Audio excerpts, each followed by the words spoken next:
nagsalita na naman si Maring Ortega. Ang sabi ni Maring Ortega, ang dating Pangulo ay hindi nakipaglaban sa droga. Siya ay nagpapatakbo ng isang drug empire. Ay! Nagpapapansin kay Pulong si Maring Ortega.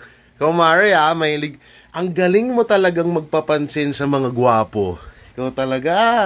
Alam mo kasi nasasagot at sasagot si Pulong Duterte. Mo ba naman, no? Mamula-mula. Tisoy.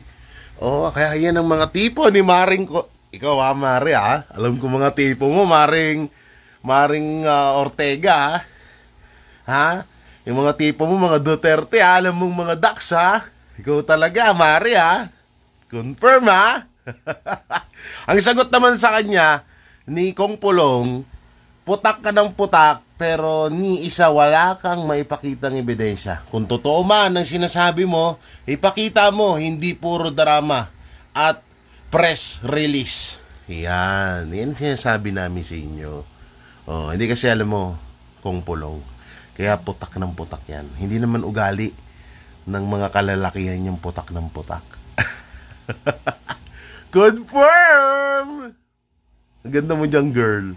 Ang ganda ng eyes mo dyan, girl, Iba yung ng eyes mo dyan, Talagang yung eyes mo, Medyo shiny. Uy, pak!